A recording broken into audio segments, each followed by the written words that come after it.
Sur les productions animales, donc les 4 principales de notre département, bovin-lait, ovin-lait, bovin-viande et ovin-viande. Et c'est vrai que les changements climatiques et tout ça, ça impacte sur le végétal, mais aussi sur l'animal, puisque avec ces moucherons ou ces mouches qui perturbent, je dirais, et qui amènent de nouvelles maladies ou intensifient les choses. Donc là, si on regarde sur les bovins laits, au niveau collecte mondiale, donc les principaux pays exportateurs, alors on a une augmentation en août et septembre, sinon auparavant on était plutôt sur une diminution. Donc sur les principaux pays, on a la Nouvelle-Zélande qui revient quand même en force et l'Australie. Au niveau de la collecte européenne, donc on est sur une baisse assez marquée en Allemagne, en Belgique, en Irlande et surtout aux Pays-Bas, et une progression en Pologne et en France, ce qui fait qu'on a plutôt une stagnation au niveau Europe. Si on regarde maintenant en termes de la France, on est à plus 1,5 jusqu'à fin septembre, avec les pays du Grand Est qui progressent fort. Nous, en Occitanie, malheureusement, on est sur une poursuite de la chute, mais qui est liée au fait qu'on perd toujours un nombre d'éleveurs importants. On est à moins 7%. Donc ça, c'est quand même le facteur majeur du fait qu'on perd du volume. Sur le Tarn, si on regarde, on représente 13% de la collecte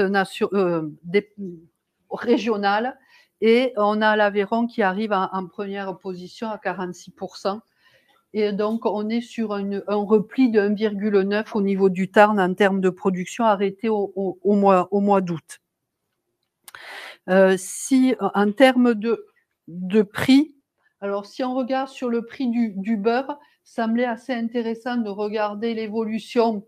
Donc, sur les échanges mondiaux, on est repassé au-dessus du niveau de 2023 en volume, parce que le Néo-Zélandais et les Américains arrivent assez en force.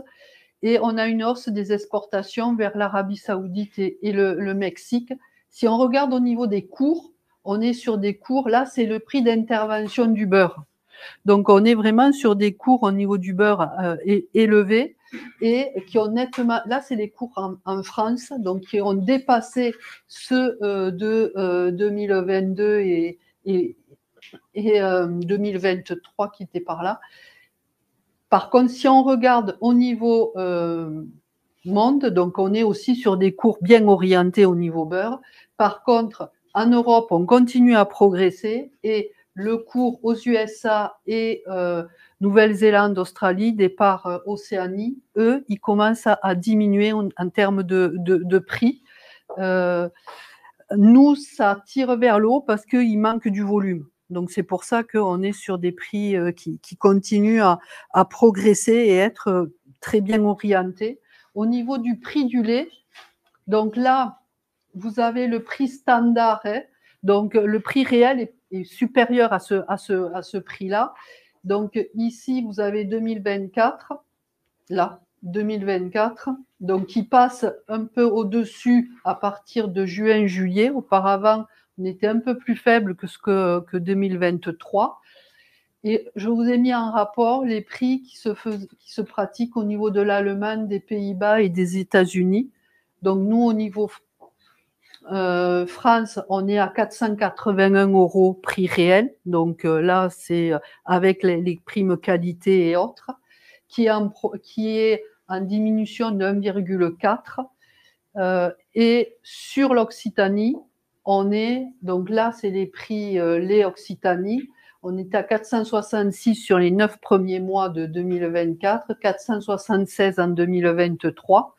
Et là, je vous ai mis les prix au niveau du groupe des bovins laits, où il y en a 70% qui clôturent au mois de mars. Là, on est sur des prix année civile, hein. Donc, il y a un décalage qui s'opère. On était à 465 l'an dernier, en 2023. En termes d'hypothèse, on est parti sur une faible évolution à la baisse comme à la hausse de 2 € donc, au 1000 litres, donc un prix du litre de lait assez stable. Si on regarde au niveau de la consommation des ménages, donc ça, on est sur une reprise en termes de volume, puisqu'on les a ici, là. Là, en vert, c'est sur les 12 derniers mois. Là, c'est sur les 3 périodes avant. Et là, c'est sur les 10 périodes de 2024. Donc, on voit qu'on a une progression de la consommation, hormis en lait liquide, où là, on est sur une diminution de la consommation et des achats, du coup. Le lait a diminué quand même, les ventes ont chuté de 24% en 10 ans. Donc, c'est quand même important en termes de volume, de ce qui peut partir au niveau du lait à UHT qu'on achète, quoi.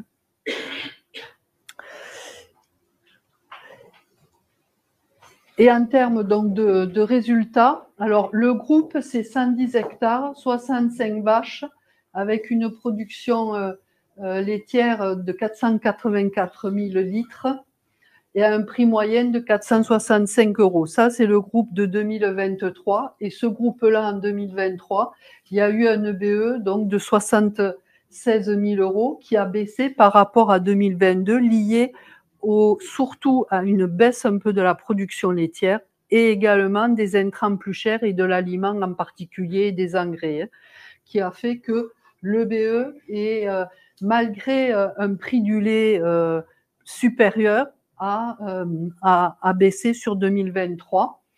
Sur 2024, en termes d'hypothèse, donc en termes de production, et là aussi c'est pareil, les effets de la MHE, là moi je les ai peu pris en compte sur les bovins.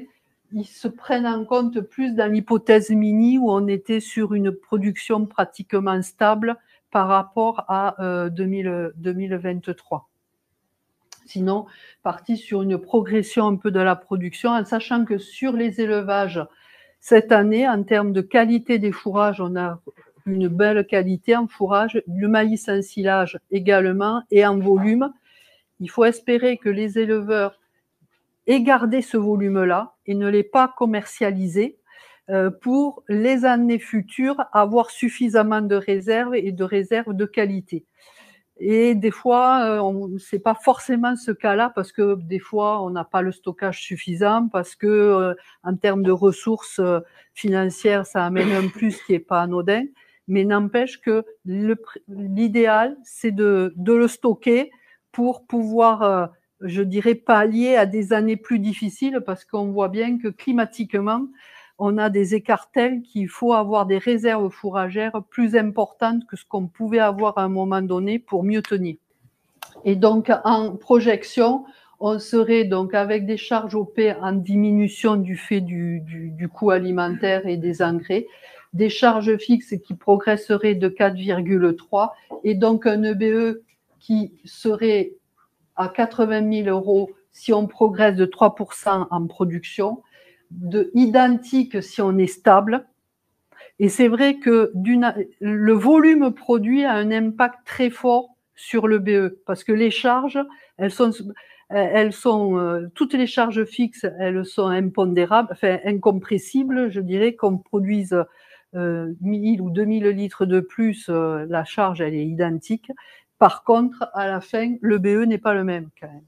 Donc chaque fois qu'on a des baisses de production, alors ça ne veut pas dire qu'on ne peut pas, exploitation par exploitation, revoir son volume produit pour être plus cohérent avec ses coûts de production, c'est pas ça. Mais en global, si on a une baisse trop forte de la production, et forcément on a le BE qui en pâtit d'une façon importante. Et donc là, on serait sur un EBE grosso modo en progression par rapport à 2023, si la production est là. Je mets bien le si parce que sinon, ça change un peu la donne. Si on regarde au niveau du revenu disponible, donc sur 2023, on était à 23 300 par UTH.